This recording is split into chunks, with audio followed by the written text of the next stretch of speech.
ಅಪ್ರಾಪ್ತ ಮಕ್ಕಳಿಗೆ car bike ಚಾಲನೆ ಮಾಡೋಕ್ಕೆ ಕೊಟ್ಟರೆ ಸಾವಿರಾರು ರೂಪಾಯಿ ದಂಡ ಕಟ್ಟೋದು ಪಕ್ಕ.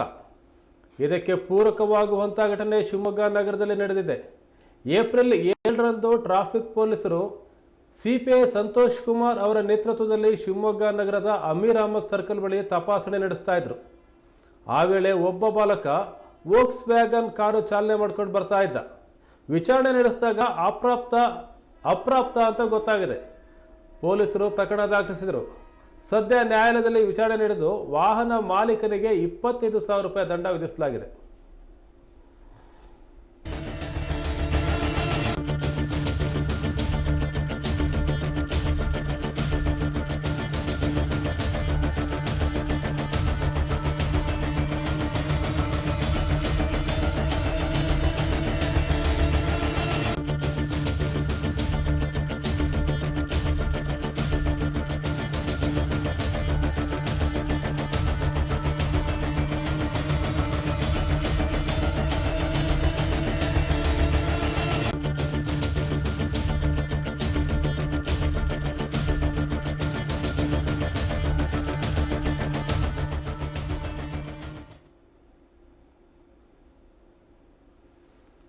ಅಪ್ರಾಪ್ತ ವಯಸ್ಕರಿಗೆ ಅಂದರೆ 18 ವರ್ಷ ಆ ವಯಸ್ಸಿಗಿಂತ ಕಡಿಮೆ ವಯೋಮಾನದಲ್ಲಿ ಇರೋರಿಗೆ ವಾಹನ ಚಾಲನೆ ಪರವಾನಗಿ ಸಿಗೋದಿಲ್ಲ.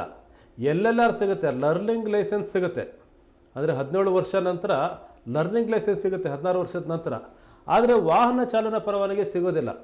ಹಾಗಾಗಿ ಅಪ್ರಾಪ್ತರು ವಾಹನವನ್ನು ಚಾಲನೆ ಮಾಡ್ತಾಯಿದ್ರು ಅಂತಂದರೆ ಭಾರೀ ದಂಡವನ್ನು ವಿಧಿಸೋಕ್ಕೆ ಕಾನೂನಲ್ಲಿ ಅವಕಾಶ ಇದೆ. ಶಿವಮೊಗ್ಗದಲ್ಲಿ ಅಂಥದ್ದೇ ಒಂದು ಘಟನೆ ಆಗಿದೆ. ಶಿವಮೊಗ್ಗದ ಅಮೀರ್ ಅಹಮದ್ ವೃತ್ತದಲ್ಲಿ ಒಂದು ವೋಕ್ಸ್ ವ್ಯಾಗನ್ ಕಾರನ್ನು ಒಬ್ಬ ಬಾಲಕ ಚಾಲನೆ ಮಾಡ್ಕೊಂಡು ಬರ್ತಾ ಇದ್ದ. ತಡೆದು ನೋಡಿದ್ರೆ ವಿಚಾರಿಸಿದರೆ ಆತ ಅಪ್ರಾಪ್ತ ವಯಸ್ಕ ಅಂತ ಗೊತ್ತಾಗಿದೆ. ಕೇಸ್ ಆಗಿದೆ, ಕೋರ್ಟಲ್ಲಿ ವಿಚಾರಣೆ ಆಗಿದೆ. ಕೊನೆಗೆ ದಂಡ ಬೀಳೋದು ಯಾರಿಗೆ ಅಂತಂದರೆ ಆ ವಾಹನದ ಮಾಲೀಕನಿಗೆ.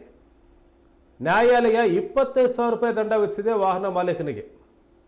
ಆದರೆ ಆ ಅಪ್ರಾಪ್ತ ಬಾಲಕನಿಗೆ ಏನೂ ಆಗೋದಿಲ್ಲ, ವಾಹನದ ಮಾಲೀಕನಿಗೆ ದಂಡ ಬೀಳುತ್ತೆ. ಹಾಗಾಗಿ ನಿಮ್ಮ ವಾಹನ ಬೈಕನ್ನೋ ಕಾರನ್ನೋ ಮತ್ತೊಂದನ್ನೋ ನಿಮ್ಮ ವಾಹನವನ್ನು ನೀವು ಕೊಡೋದಕ್ಕಿಂತ ಮುಂಚೆ ಯೋಚನೆ ಮಾಡಿ. ಅಪ್ರಾಪ್ತ ವಯಸ್ಕರಿಗೆ ಕೊಟ್ಟರೆ ದಂಡ ಮಾಲೀಕರಿಗೆ ಬೀಳುತ್ತೆ.